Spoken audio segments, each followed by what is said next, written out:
If you please know where my daughter is, any information, please. Danielle, if you see this, come home, baby. I love you. What do you think happened? They shot him. I still love her. I mean, she's a good girl. You've done absolutely nothing to hurt her in any way. Right. We know where Danielle's phone was. It's out there around your house. You're positive? Nobody came out to my house that night. Not a single soul. Hey, dispatch, this 113. Is there a deputy that's close by with a pair of binoculars so I can make sure there's not a body in the water?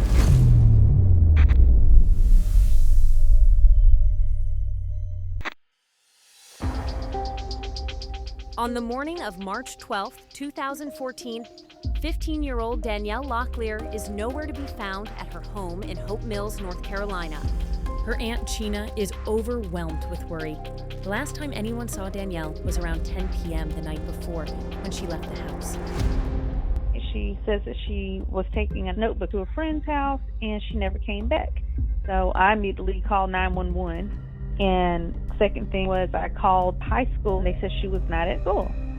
And I'm like, okay, so something is really going on. In Danielle's room, her phone is missing, but everything else, clothes, personal items, and belongings, is untouched, suggesting she didn't plan to go far or be gone for long. I felt in my gut that this was so unlike Danielle. If she wasn't home, it was because something has happened. Whether she had went somewhere and got hurt or someone had her, something was not right. So I'm trying to follow up on the story that she gave, which was, hey, I'm going to my friend's home to go and drop this notebook off. So I immediately go visit her, asking her, hey, have you seen Danielle? According to the friend, the last time she saw Danielle was yesterday afternoon. And despite what Danielle told her family, they never arranged to meet later that night. I immediately took the girl's phone and I started scrolling to see their text messages, and I could see where she had actually had photos of Danielle that day. On the friend's phone, Chyna finds pictures of Danielle at the creek, a popular teen hangout near her home. She learns the girls skipped school that day and spent the afternoon there. Chyna immediately rushes to the creek, desperate for any clue that might explain her disappearance. As I'm walking through there, I just see things that concern me because I see some items of ours from the house, like a towel, and there's this sock that I know belongs to Danielle because it's her night socks that I bought for her, and it was just balled up and it had like straw in it, like it had like rolled off or something. As Chyna continues searching along the creek, she makes another discovery that stops her in her tracks. Was the word help scratched into the ground, and I just got chills when I seen it. Seeing her sock there, seeing the items that belonged to her, and now seeing this word help scratched in the ground, my heart just dropped. Hope Mills police immediately launch a full investigation as Chyna and her family wait anxiously, gripped by fear and uncertainty. I personally could not rest. So I just had all of these horrible thoughts going through my head of what could have possibly went wrong and why she didn't come back. But I was not going to rest until I found out what happened to Danielle, and hopefully we'll find her safe and alive. As the investigation presses on, detectives speak with Chyna to better understand who Danielle is. What emerges is a portrait shaped over time. A little girl deeply loved, and a teenager coming into her own without losing the qualities that defined her. Say hello, Danielle. In describing Danielle, Chyna reflects on a life she's watched unfold, guided by kindness, integrity, and compassion for those around her. Danny is super creative and bubbly and always wanted to learn new things. The question is, why'd you put it in a sweater? Because it's Christmas. She was really mature for her age, responsible. She definitely loves to participate with family events. What are you doing? Cleaning the dishes. It's your Christmas present. She's a helpful hand. She's a natural nurturer. Just a very observant person and was always just laughing and giggling in the background of whatever was going on. She took advantage of every moment that came about.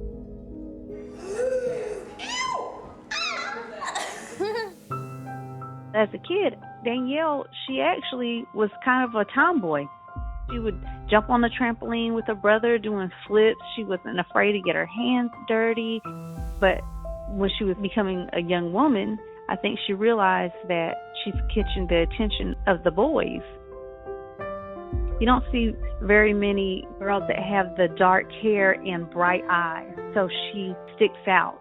When she walks into a room, she captures the attention of everyone around her, and people gravitate to her because she's not only beautiful, but she has this beautiful personality that people they want to be around her. Danielle grew up with her family in Myrtle Beach, sharing a particularly close bond with her mother, Rona. But in 2013, she leaves the coast behind and moves in with Chena and her grandparents.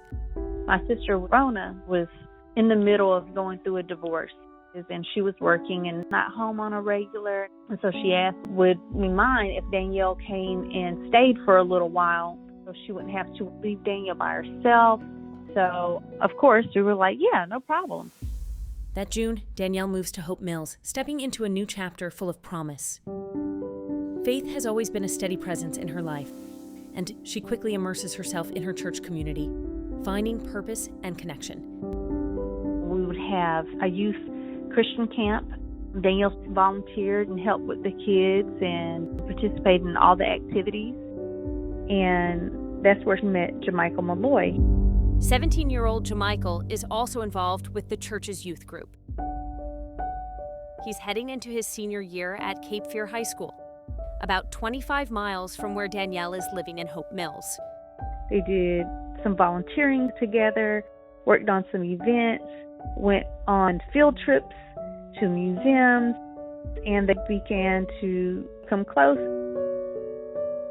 So that's when I believe their love interest started. She was super excited about seeing Jamichael. They would talk over the phone and text, and would try to see each other whenever they could, which was on Sundays at church. You know, he seemed like a very respectful young man. He's a star athlete, and Jamichael seemed like he had a plan for his life. He talked about joining the Marines and was getting prepared for it after graduation. As Danielle and Jamichael's relationship deepens, he grows close to Chena and her grandparents. Over the months, he becomes woven into their lives. The summer was coming to an end, and it was time for her to return back home. And at that time, she didn't want to go. And why didn't she want to go? She fell in love with Jamichael Malloy. And so she asked my sister, Rona, if she could stay and go to school in Hope Mills at her grandmother's, my mom's. And my sister was a little hesitant at first, but she was like, well, you know what? This actually might be a great thing because we're still, going through this divorce. So it was kind of like a perfect opportunity on both sides. So in August of 2013, she started her freshman year at Southview High School. She's excited about the new year and meeting new people, new friends. She's got a boyfriend that she's talking to. She made sure she kept up with her grades. She was really organized and having a good time. For Chena, watching Danielle thrive in her new life in Hope Mills brings a sense of pride and joy. Feelings that are quickly replaced by dread when she vanishes and the terrifying uncertainty of what happened to her. Desperate for answers, Chena reaches out to Jamichael, hoping he can help make sense of Danielle's disappearance. And a troubling new detail emerges. I said, hey, no one's seen Danielle. Have you seen her? And he tells me that he's in the middle of taking a final exam or something like that. And no, he hadn't seen her, hasn't spoke to her. They actually broke up and he hasn't heard from her. He's got her blocked. That's what he told me. And so I was just like, oh, wow, that's news to me. According to Jamichael, the relationship ended a few days earlier. He says he tried to work things out, even speaking with her on the day she went missing, but eventually gave up. And by the time she vanished, he had already blocked her number. Despite the breakup, Jamichael expresses concern for Danielle's well-being, letting Chyna know he's been attempting to reach Danielle, though she isn't responding. I don't want to point out, say it's Jamichael. There's no way he could have done anything to Danielle. He's a kid. So at that point, I'm like, did she walk off somewhere because she was upset that they broke off and someone snatched her up? So that was kind of what I was thinking may have happened. While investigators continue to search for answers, Danielle's mother, Rona, arrives in Hope Mills, consumed with fear. Standing before reporters, she makes a public plea asking for anyone with information to come forward. I want my baby to come home. That's my baby girls. If you please know where my daughter is, any information, please. Tell her to come home. Or Danielle, if you see this, come home, baby. I love you. Danielle's disappearance echoes across the community. Flyers are posted throughout town, and her photo circulates online. Soon, investigators hold a press briefing of their own, formally asking the public for help. We don't know where she is, and we do not know what happened to her. That's why the public's help is very important in this. As information comes in and leads come in, we're beating the bushes on them. It was a huge turnout, comprised of family, friends, and even total strangers. One thing uniting these volunteers, a desire to find answers in the disappearance of 15-year-old Danielle Locklear. I'm restless most of all. We can't sleep. Just not knowing, but we're still holding on to hope. We know that she's out there somewhere, and hopefully we find a clue today. We're looking for possibly a Pandora bracelet. Do we know what a Pandora bracelet is? You know, it's got charms on it and that kind of stuff. We're looking for that. A Samsung cell phone. Despite an all-day search, volunteers and investigators come up empty-handed. Danielle's family is devastated, but friends and neighbors do everything they can to support them and keep hope alive, including Jamichael, staying in regular contact with Chyna. For Rona, though, that hope is slipping away. Please help me. Help us. This is a living nightmare. Anyone that could come and help, please, please, I'm begging, I'm pleading. Just cry for help now. On March 15th, 4 days after Danielle disappeared, investigators widen their search, spending countless hours speaking with anyone who might have known her or had contact with her in the days leading up to her vanishing. When detectives speak with Jamichael, they focus on his close relationship with Danielle, hoping he might provide details others don't know, anything that could stand out. You guys were boyfriend, girlfriend, right? Right. Okay. What's your current status? I'm single right now. Okay, so you guys aren't together. Right. You having sex with her? Yes, sir. How did you feel about Danielle? I mean, at first, it was love, amazing. And then eventually... Like, just love at first sight kind of a thing? And eventually, spark dies down, and we just grew apart. I mean, I still love her. I mean, she was a good girl. I still love the girl today. But I would never date her just because she's insecure. So you broke up with her? Right. Okay. When is the last day you physically saw her? That would be 2 weekends ago. So you got absolutely no idea where Danielle's at? Right. And you've done absolutely nothing to hurt her in any way? Right. And you don't know of anybody else that has? Yeah, she got picked on at school. I don't know if the detective told you that. Bullied or something? Because of her clothes and stuff, yeah, I believe. Was she like dressed different or something? She dressed normal to me, but she didn't have the best of clothes. Like, No. I mean, yeah, you can afford what you can afford, but... Has she ever talked about wanting to leave? Yeah, she talked about, like, she felt like she was a burden to her grandma, and that's why she really wanted to go back to South Carolina. And do her grandparents know who you are? Yes, sir. Like, you've been to the house? They know me. They know you guys are an item, et cetera, et cetera. Okay. Her grandparents like me. Her whole family like me. Well, what can you do to help us find her? Whatever you want me to do. You probably know her better than anybody else.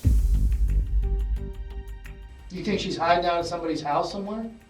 If it's a friend that I've never talked to, maybe. Because I don't know her friends like that. I just know of them. You know what I'm afraid of? But I'm afraid she's dead. that's a possibility too. I think it's a pretty high possibility. You look me straight in the eye and tell me you didn't have anything to do with her disappearance. I'll look you straight in the eye and tell you it had nothing to do with her disappearance. Because I don't think you want to lie to me. Right. I mean, you're you seem like a pretty upstanding guy in a lot of ways. You know, seem like a sharp kid with a good future. But you could ask me anything and I'm going to tell you. When asked about the day Danielle went missing, Jamichael tells investigators he never went to the creek, saying he went straight home from school and spent the rest of the evening studying with his best friend, Dominic. So what time did you get home? Noon. I've been home since I got home from school. So you got done with school at noon that day? Yes, sir. Okay.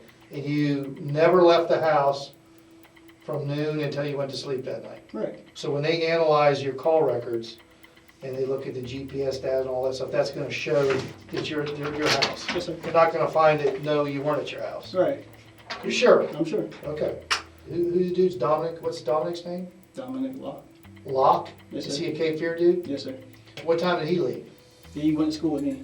He spent the night with you? Yes, sir. So he gonna be able to vouch for you then? Right. So, okay, all right, that's good. That will be helpful to you if... Y'all can see it on GPS, I was home. Yeah, well, believe me, we're gonna check. Okay. Because here's the deal, this ain't gonna go away. I understand. And, you know, your dreams about going to the Marine Corps and all this kind of stuff, they ain't gonna want anybody that's got a cloud hanging over them about you might have been involved in this girl's disappearance. Right. I told y'all everything I know. Investigators speak with Dominic Locke to confirm Jamichael's story. Like at 7 something, he called me. He wanted me to come over because we had ACT tested the next day. Yes. And I asked my dad if I can go. He said, yeah. I packed my bag, like with clothes and stuff, to work for school the next day. And I went in the car and I got over there. It was around like 8:30. With Dominic corroborating Jamichael's alibi, investigators move on, and the case expands beyond local law enforcement. Danielle went missing on Tuesday. By Saturday, the FBI ended up getting involved. Billboards like this one are now up throughout the Fayetteville and Spring Lake area as the search for Danielle Locklear intensifies. The FBI just launched this advertised effort to find the missing 15-year-old. As the search intensifies and the FBI ramps up its efforts, Danielle's and Jamichael's cell phone records come in. Jamichael's phone shows it remained at his home the night Danielle disappeared, and text messages sent from the phone after Danielle left her house indicate he was with it. The information is consistent with what he told investigators. Danielle's phone, however, reveals a new lead for investigators. The last place it pinged was 6 miles from her home near the Lazy Acres RV park just south of Fayetteville Regional Airport. The location raises immediate suspicion. Danielle had no reason to be out there, suggesting she may have been taken there by someone else. As they work to locate the phone, detectives continue interviewing students in the area and soon receive a tip that sends the investigation in a new direction. Any idea why you're here today? Like, some mess with this girl Danielle going missing. Tell me what you know about that. All of us told she was coming back from the creek and she was going to her house and everything, and she never showed up at our house.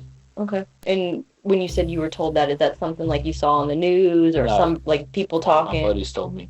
Who's your buddy? This guy, Derek Wallen. Derek's never mentioned Danielle before. What else did he say about it? He just said that he was really wanting to find her and everything. She was like a sister to him. And he said family comes first. He don't want nobody in his family. Okay. Detectives dig into Derek's background and learn the fellow student frequently spent time at the creek. They also find a record of text messages indicating he and Danielle had been there together. But that's not all. Derek lives right next to the RV park where Danielle's phone last pinged. Investigators bring him into the station, ready to see what he knows. Hey, Derek, you give up on us, did you, buddy? Nah, I'm just a little impatient. Well, I'm an impatient. Impatience don't get you nowhere, buddy. Yeah. You gotta learn patience. What's the story with Danny? The only thing I know about her, white female, black hair, blue eyes, went missing March 11th. When you did see her in school, where'd you see her at? Walking around in the hallways. I basically said hey to her one time. She go down to the creek a lot? Not that I know of. Honestly, that's an area where That was my chill spot. I was one of the founders of that area. The founders? Yes, I would skip so much. I found that area. Nobody else would go back there. Every time I had been down there, she was never down there. Let me ask you something. Was Danny hot? I ain't gonna lie, yeah, she was a very beautiful girl. From what I've been told, she had a very beautiful personality. From what I've seen on Facebook, very beautiful face. Was you infatuated with her? You kind of have like a secret crush?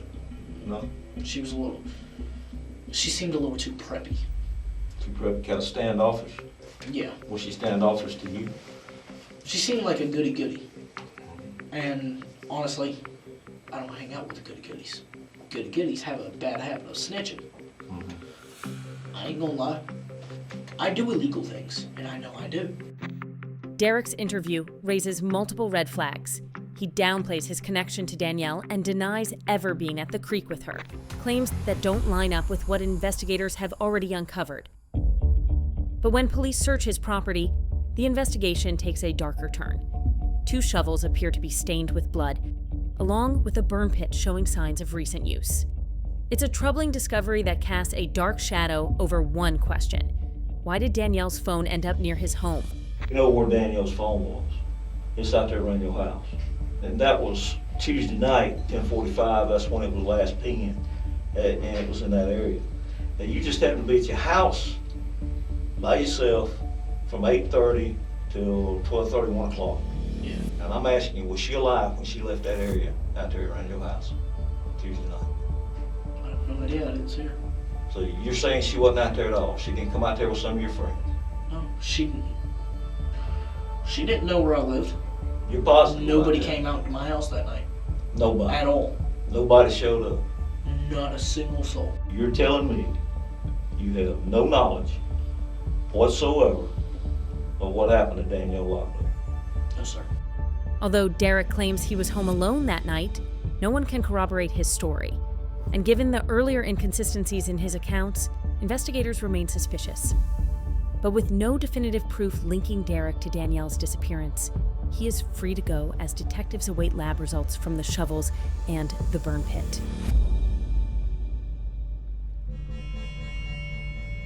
At 5 p.m. on April 2nd, 3 weeks after Danielle vanished, an off-duty law enforcement officer drives across a bridge over the South River in Fayetteville. While crossing, something in the water catches his eye. A shape that seems out of place. He pulls over and carefully steps out of his vehicle, moving toward the middle of the bridge. Leaning over the railing, he peers into the dark, glassy river below. A motionless form drifts in the water, unnaturally still. He stares, trying to make sense of it, before finally reaching for his radio. Hey, dispatch, this is 113. How you doing? Good, how about you? Well, I'm doing okay, but I need some assistance. I'm off duty, and I'm down here at the Hollow Bridge Road, just outside Orchardville. Okay. On the Cumberland County side. Is there a deputy that's close by with a pair of binoculars so I can make sure there's not a body in the water? Within hours, local news catches wind of the discovery and begins reporting on the grim details. Tonight, a body of a young woman was found floating in the South River. In the last hours, human remains have been found. Is it missing girl Danielle Locklear? The remains were found roughly 24 miles from which Danielle disappeared. The person may have died from asphyxiation. A sock was found in the throat of the unidentified female. Police also discover cinder blocks bound to her feet and waist with yellow nylon rope, her body in an advanced stage of decomposition. The body has been taken to the county morgue and we are waiting on an identification. What everyone feared is now confirmed. The body recovered is Danielle Locklear. To say it was heartbreaking to discover her body, absolutely, it was heartbreaking. I was just crying and crying, but it also was a relief. It also was, okay, now we can take steps to lay her to rest and to get justice. And whoever did this to her is going to pay. As Danielle's loved ones grapple with the devastating reality of her fate, lab results from items found at Derek's home come back. Investigators determine there is no evidence linking Danielle to the burn pit, and the red substance on the shovels is paint, not human blood.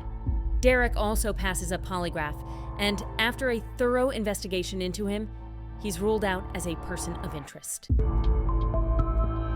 Detectives press forward, and a new red flag emerges. Danielle's body is found just 1 mile from Jamichael's home. The proximity is impossible to ignore, and suddenly attention turns back to him. On April 4th, 2 days after Danielle's body is found, police show up at his door to search his property. Search warrants were executed at the home on Highway 210 near the Sampson County line.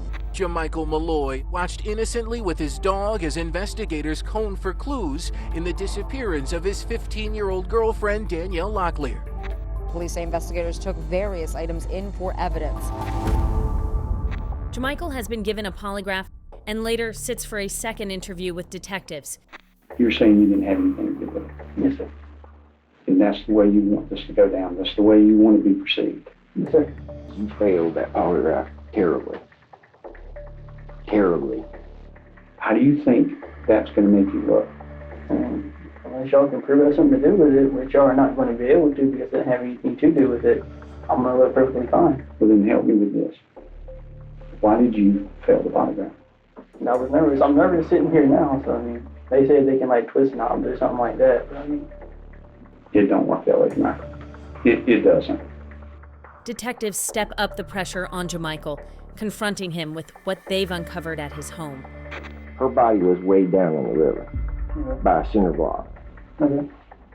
Now, your house has similar type cinder blocks, which is not good. Okay. I mean, we got a lot of cinder blocks, so. What about rope? What about rope? What if I tell you that we found the rope that she was tied up with? And y'all found the rope? At your house? Shouldn't be in my house. Why shouldn't it be? Because it had nothing to do with it. The evidence is not going to lie. Yep. You know, it's the totality of the circumstance. It ain't the one thing. It's all those things coming together. The cinder blocks, the rope, your girlfriend, where she was found. I mean, like you're saying, you think I'm a smart kid. Yeah, I do think you're a smart kid. Why in the world would I put her down the street and around the corner? Because more often than not, that's what people do. You know, based on my experience, they tend to not want to leave their comfort zone. Everything I know, I told y'all. You 12 people don't believe what you're saying. I know what happened. So, there's nothing there. Y'all seen y'all ping my phone and I was at home, so. One last thing. You didn't do it. You did. No. Jamichael continues to deny any involvement in Danielle's murder. And despite mounting evidence, it remains circumstantial, forcing investigators to let him walk. But behind the scenes, the case against him continues to grow. Investigators confirm the cinder blocks and rope seized from his home are a forensic match to those found attached to Danielle in the river. Still, Jamichael has a solid alibi, supported by his friend Dominic, who says he stayed home, studying the night Danielle was killed. But as detectives start to deconstruct that alibi, they uncover something alarming. Phone records show text messages were sent from Jamichael's phone at his home that night, initially placing him there. But digging deeper, detectives discover Jamichael never sent those messages himself. A secondary app had scheduled them in advance, raising the possibility he stepped out that night, leaving his phone behind. With the alibi unraveling, investigators uncover another bombshell. While examining Jamichael's phone, they find a series of text messages exchanged with Danielle just days before she went missing. In one conversation, Danielle writes, "How bad do you want this baby gone?" Jamichael replies, "Bad. I'm tired of hearing about it and you getting mad at me." Danielle writes back, "I want you and us just as bad as you want your career and this baby gone." For detectives, the messages raise a chilling possibility. Danielle may have been pregnant with Jamichael's child, creating a growing tension in their relationship. A second exchange paints an even darker picture. Danielle writes, "I'll be at your house this week, and if you don't believe me, then talk to me." Jamichael responds, "Come to my house the way I'm feeling, and I'll shoot you with no hesitation." The exchange isn't just emotional. It points to motive, intent, and a willingness to use deadly force. Layered with the failed polygraph, the collapsing alibi, and mounting forensic evidence, the case tightens fast, and the pressure on Jamichael and Dominic to come clean becomes inescapable. With nowhere left to hide, both teens show up at the station, cracking under the weight of the investigation, ready to tell detectives what really happened on the night Danielle was murdered. In your own words, tell me why. She had been off that night, like about her being pregnant. And I was like, alright, I just want to know. She was supposed to take a pregnancy test at first. So, Dominic and I, we drove over there. About what time? I was at her house about 9:45. Where was your phone? Your cell phone during this time? And I had took my wallet and I threw it against her window. And she came out and everything, and she got in the car, and we went to the creek. When you guys got over there, who got out of the car first? She got out of the car first. She slammed the door and walked off. And he got out of the car and followed behind her. Did you ever lose sight of them when they were walking? Yep. I seen them walk further in, but I didn't know where they went after that. The way you get to the creek is a path you gotta go through. Dominic was at the top of a hill, me and Danielle were talking. The whole time it's like, take a pregnancy test for it. Take it and should prove it to me right now. She said, fine, I will. I told her, no matter what, pregnant or not, I'm gonna do what I gotta do. If this is my kid, DNA proven and everything. But I'm not gonna be with you. And that's when she snapped on me. She punched me in my face. She slapped me and jumped on top of me and got all over me and stuff. All I remember was I grabbed her, turned her around, and I was choking her. I didn't intend to choke her, but it was to keep her from hitting me. I wiped out, and came to. Next thing I knew, she wasn't breathing. I freaked out. Came back panicking. When you say panicking, what was he saying? He's like, oh, she's dead. And I asked him, are you sure? And he said, yeah. We both ran down to where she was at. She was laying on her stomach. He rolled her over and he walked to the other side to check her pulse, like this. And he got up and he just started walking like back and forth, pacing back and forth. Anything you can remember specifically about a sock? It was in her mouth. Okay, who put it in her mouth? Dominic did. Why would he do that? Because she was making a noise. When the sock was being placed in her mouth, did she move at all? Move her arms? She hadn't had a pulse or nothing. He's like, we're both gonna get charged with murder. He was like, we need to get rid of the body. And he grabbed her by arms, and I grabbed her by her pants leg, like dragged her upward. He had opened up the backseat door and just like dragged her in the backseat. He started giving me directions to get back to his house. We got on 95 South. Did she have her cell phone? When I seen her, she did. Do you know where her cell phone is now? I threw the phone. Once you got back to your house, tell me again what you did with it. Got her out of the car. Went and got roped and cinder blocks from the side of my pump house. Put one on her chest, one on her feet, had the ropes, put her in the trunk of the car. And he says, I know where to take her. And he gives me like directions and we end up on the bridge. He opened the trunk. I grabbed her. And he like asked me to help him get her out. So when I grabbed onto the cinder block because I didn't want to touch her, like I turned and like we walked a little bit and she just slid over the rail, so I let go of the cinder blocks and she went down and splashed. Once you guys got back home, what did you and Dominic talk about? You know, we made a pact, take it to the grave, tell nobody. Why not go to law enforcement from the beginning? to say, hey, it got out of hand. Why the cover up? I was scared to death. I wanted to be a Marine, and I knew that I couldn't with it. So I'm sorry for lying to you at the beginning. I understand. It's a tough spot. There's no doubt. No doubt in my mind. Okay? Following the confessions, Jamichael and Dominic are arrested, and investigators waste no time calling Danielle's family with the news they've been waiting for.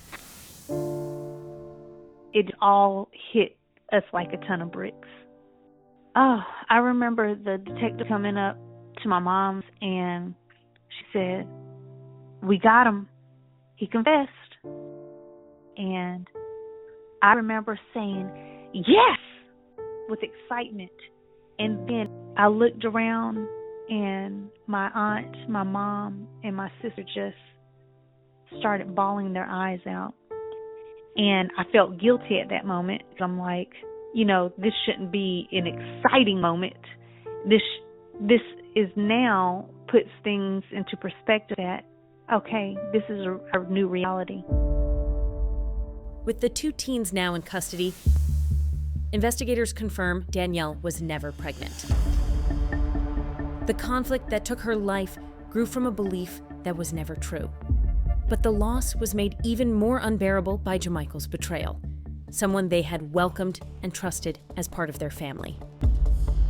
How was he able to pull this off and have the confidence and arrogance to be around the family and speak to us and watch us mourn? Like, this kid was calculated to have committed a crime, to betray the family, to walk with the family, to help them search for her, and then to constantly be in contact to just see what we knew. Looking back, Sheena recalls one moment with Jamichael early in the investigation at the community search party, a strange feeling that stopped her cold. And I turned around and just something just said, "Take this picture," because he was standing all by himself, like the family was surrounded and nobody wanted to be near him. He was standing in the middle and he was staring down at his arm. And I took the picture because it looked like he was in deep thought. This was an evil person, and he was right beside us the entire time. 2 years after the arrests, the case reaches the courtroom. As Dominic stands before the judge, he pleads guilty to accessory to murder and is sentenced to 6 to 8 years in prison. I cannot fathom the pain endured during this ordeal, but to the Locklear family, I sincerely apologize. I made a poor decision that I regret immensely. When it's Jamichael's day in court, he pleads guilty to second-degree murder and is sentenced to 25 to 31 years in prison. There's nothing I can do there where I can say it's going to bring her back. But I do want to apologize for the actions that I made. Sorry I wasn't good, but I do want to say I'm truly sorry. Danielle's mother, Rona, delivers her victim impact statement, fierce and unflinching, each word carrying the depth of her pain. I can't watch my baby get her high school diploma. I cannot watch her get married. That's the only one I can't even have any more children, Jamichael. And you took that away from me. You ripped out my soul. We got some closure. It's been a long ride. It'll never be over, but, I'm just glad that, my baby's finally got some justice. For Sheena, the court's decision falls painfully short. I think that he deserves life in prison without the possibility of parole. I believe all of this was planned out. His intentions, those were thought out methodically. His motive was he wanted to go in the Marines, and Danielle just was so much of a distractor in his life, he had to eliminate her.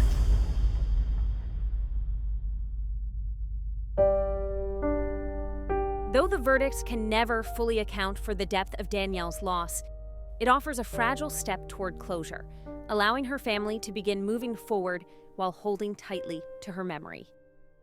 Every year on her birthday, we still celebrate her life, and everything that she did in her life here and the impact that she had. We have a foundation in her name, and we dedicate the youth center that she volunteered at to her. Her spirit is definitely here with us, and we honor her every day that we can. There's not a day that goes by that we don't think about her. But my heart's at peace knowing that she was a fun-loving teenager. She loved life. She lived life to the fullest. And she was just a very beautiful spirit. And that will never die.